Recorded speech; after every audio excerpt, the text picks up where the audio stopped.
Everyone, welcome back to my YouTube channel. I am Priya. Welcome back to a new video.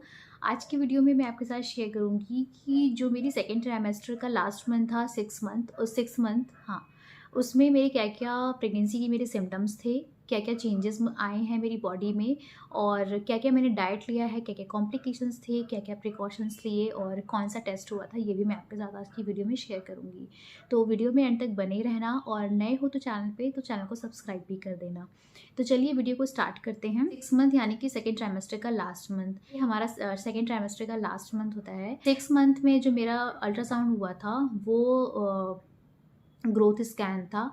इसे growth scan कहते हैं। इसमें baby का growth check करते हैं। जैसे कि लास्ट वीडियोस में मैंने आपको बताया था ना, 4th मंथ में एंटी स्कैन टेस्ट हुआ था और 5th मंथ में एनोमली टेस्ट हुआ था। वैसे ही 6 मंथ में ग्रोथ स्कैन होता है, जिसमें कि बेबी का ओवरऑल डेवलपमेंट देखते हैं, ग्रोथ देखते हैं। वो ग्रोथ स्कैन मेरा हुआ था और उसी के हिसाब से डॉक्टर जो है ना वो मेडिसिन प्रिस्क्राइब करते हैं।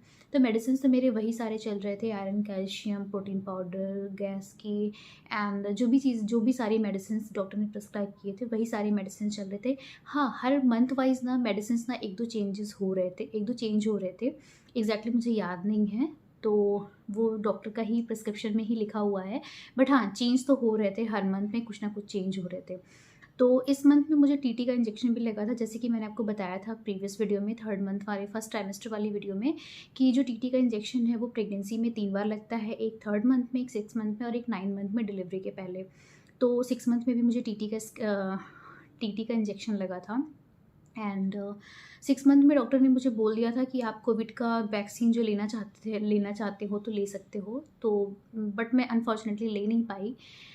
तो डॉक्टर ने बोल दिया था कि आप ले सकते हो 6 मंथ में। अब बात करते हैं कि क्या क्या मुझे सिम्टम्स थे, क्या क्या मेरी बॉडी में चेंजेस आए थे। तो सबसे पहले तो मुझे लेग में पेन की प्रॉब्लम बहुत ज़्यादा, मतलब लेग स्ट्रेचिंग जो थी ना बहुत ज़्यादा हो गई थी, स्पेशली रात के टाइम पे, है ना, सोने के टाइम पे मेरे पैर बहुत खींचते थे यार। मतलब ऐसी फटने सी चढ़ती थी ना कि परेशान हो जाती थी। मूव लगाओ, स्प्रे लगाओ, कुछ भी काम ही नहीं करता था। बैक की प्रॉब्लम तो मेरी ऑलरेडी चली रही थी। 4th मंथ से मुझे बैक की, बॉडी एक की प्रॉब्लम हो रही थी। 6 मंथ में भी मुझे बैक की प्रॉब्लम हो रही थी। और 6 मंथ से ना मुझे जो मेरी बॉडी में चेंजेस आए वो मैं आपके साथ शेयर कर रही हूँ। मुझे तो वोमिट की प्रॉब्लम पहले ही ख़त्म हो गई थी। पिंपल्स की प्रॉब्लम ऑलरेडी मेरे साथ चली रही थी मेरी थ्रू आउट द प्रेगनेंसी, ठीक है। और मुझे ना फ्रिक्वेंट यूरिन की प्रॉब्लम स्टार्ट हो गई थी। मुझे रात में स्पेशली फ्रिक्वेंटली यूरिनेशन की प्रॉब्लम हो गई थी। बहुत ही ज़्यादा टाइम मुझे यूरिन के लिए जाना पड़ता था और टॉयलेट के लिए जाना पड़ता था। इवन मुझे रात में भी उठ उठ के जाना पड़ता था। तो फ्रिक्वेंट यूरिनेशन की प्रॉब्लम मेरी 6 मंथ से स्टार्ट हो गई थी। और बार बार यूरिन की प्रॉब्लम होती थी फ्रिक्वेंटली। तो उसकी वजह से ना जो स्लीपिंग साइकिल होती है ना वो काफ़ी डिस्टर्ब हो गई थी मेरी 6 मंथ से ही। बहुत ज़्यादा डिस्टर्ब हो गई थी, क्योंकि रात में आप एक बार नींद में सो जाते हो ना, फिर अगर आपको बार बार उठ के जाना पड़ता है ना, तो फिर वो नींद टूट जाती है ना, फिर पड़ती नहीं है। तो ये प्रॉब्लम मेरे साथ हो गई। इसकी वजह से ना मैं दिन में मैंने स्लीप लेना स्टार्ट कर दिया था। 1-2 घंटे का नैप मैं ले लेती थी दिन में, क्योंकि ऑब्वियसली यार रात में अगर आप नहीं ठीक से सो पाओगे तो दिन में नैप लेना ज़रूरी है। आपकी बॉडी के लिए रेस्ट भी तो ज़रूरी ही है ना। और ऐसी कोई मेरी पर्टिकुलर क्रेविंग्स नहीं थी, है ना। बहुत लोगों को फूड क्रेविंग्स होती हैं, मुझे ऐसा पर्टिकुलर कोई फूड क्रेविंग्स नहीं थी। बट हाँ, मेरे घर का खाना खाने का ही मन करता था। बाहर का मैं नहीं खाती थी, मुझे मन नहीं करता था बाहर का खाने का। बट घर का खाना बस ये था कि मैं खुद से बनाऊँ, खुद ही खाऊँ, बस ये मन करता था कि कोई हो जो बना के खिला दे। तो बस मम्मी को मिस करती थी उस टाइम पे बहुत ज़्यादा, कि अगर मम्मी होती तो बना के खिला देती, है ना, उठा के खिला देती। मेरी तबीयत नहीं ठीक है फिर भी यार खुद बनाओ खुद खाओ। अगर नहीं खाओगे तो बेबी के लिए भी, बेबी की ग्रोथ में भी हैम्पर करेगा, तो खाना ही खाना है।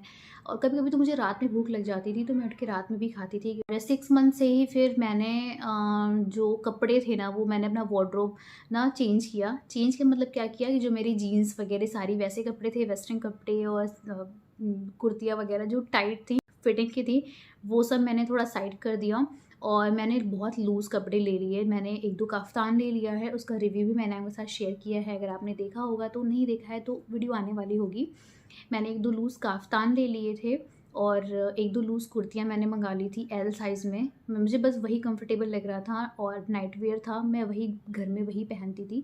मुझे बहुत ही लूज़ कपड़े पहनने का मन कर रहा था, मतलब बिल्कुल भी ऐसा बंधा से पहनने का नहीं मन कर रहा था। तो 6 मंथ से मैंने अपनी फिर कपड़े वगैरह भी मैंने अपने वार्डरोब में चेंज कर। डाइट मैं जो लास्ट मंथ ले रही थी ना, लास्ट मंथ क्या स्टार्टिंग से जो ले रही थी, स्प्राउट एंड बादाम भिगो के, और साथ में एक फ्रूट और नारियल का पानी, ये सब मैं ले रही थी। लास्ट मंथ से मैंने मेवे का एक लड्डू लेना स्टार्ट कर दिया था। वो बहुत गर्म नहीं था, मम्मी ने बना के भेजा था, काफ़ी हेल्दी था, तो वो मैं ले रही थी, सिर्फ एक ही ले रही थी दिन में, ज़्यादा नहीं। तो और मेडिसिन में जैसे कि मैंने आपको बताया कि डॉक्टर ने आयरन कैल्शियम स्टार्ट कर दिया था 6 मंथ से, और गैस की दवा चल रही थी, प्रोटीन पाउडर चल रहा था, और कुछ और 1-2 मेडिसिन थे जो कि शायद से मुझे नहीं पता उनका नाम, बट डॉक्टर ने स्टार्ट कर। और हर मंथ वाइज जो मेडिसिन है ना वो कुछ ना कुछ चेंज हो रहे थे।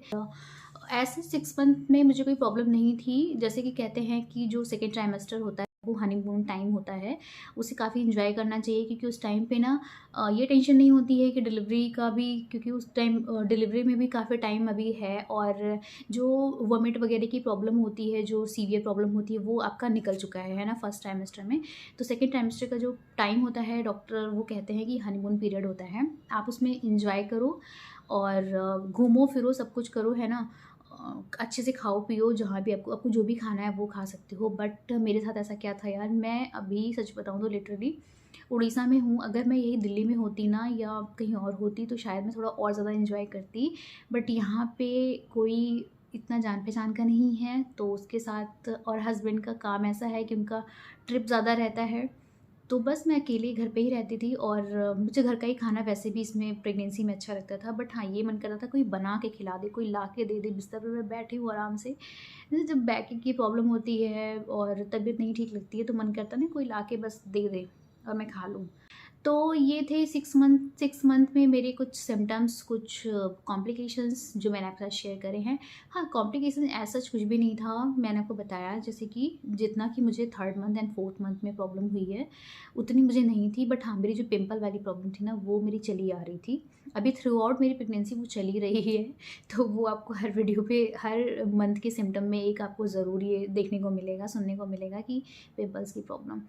तो बस ये था मेरा 6 मंथ का प्रेगनेंसी के सिम्टम, कॉम्प्लिकेशंस एंड प्रिकॉशंस में क्या लिया मैंने। बस मैंने आपको बताया कि मैं बाहर कहीं निकलना यहाँ होता नहीं है, वैसा कुछ बाहर होता तो शायद से थोड़े प्रिकॉशंस मुझे लेने थे, बट ऐसा यहाँ कोई बाहर निकलना नहीं होता था। बस डॉक्टर विजिट पे जाना है या घर की ग्रॉसरी वगैरह लेने जाने हैं, घर का सामान लेने जाना है। और हाँ, एक चीज़ मैं आपको और बता दूँ, घर के सारे काम एज़ इट इज़ जो मैं पहले करती थी प्रेगनेंसी के, सेम एज़ इट इज़ वही सारे काम बस मैं प्रेगनेंसी में भी अपने कर रही थी। मैं घर के भी सारे काम करती थी, आप क्लीनिंग ले लो, डस्टिंग ले लो, खाना वगैरह ले लो, कपड़े, सब कुछ मैं करती थी। मैंने काम वाली हेल्प, हाउस हेल्पर कुछ भी नहीं रखा था। और बाहर के भी काम जो मुझे, जैसे कि मुझे ग्रॉसरी लाना है, मुझे सब्ज़ी लेने जाना है, वो भी मैं टिल डिलीवरी करती ही आई हूँ। और बस मैंने अपने वार्डरोब में, बस मैंने बताया ना कि मैंने कुछ काफ्तान्स ऐड कर लिए, उन काफ्तान का रिव्यूज़ मैं शेयर करूँगी, काफ़ी अच्छे थे। मैंने मीशो से लिया था और फ्लिपकार्ट से लिया था, तो उसका भी रिव्यू बहुत जल्दी आने वाला है मेरे चैनल पे। और आप लोग बताना आप लोग कैसे हो, आप लोग मेरी ये वीडियो एंजॉय कर रहे हो, आप लोग को अच्छा लग रहा है या नहीं। एंड अगर कुछ भी चीज़ें हैं ऐसी जो आप मुझसे खुद को रिलेट कर पा रहे हो तो कमेंट में ज़रूर बताना, ठीक है। और कोई सजेशंस हो वो भी कमेंट में ज़रूर बताना। तो बस ये था आज का वीडियो, मिलती हूँ अपनी नेक्स्ट वीडियो में, तब तक के लिए बाय बाय।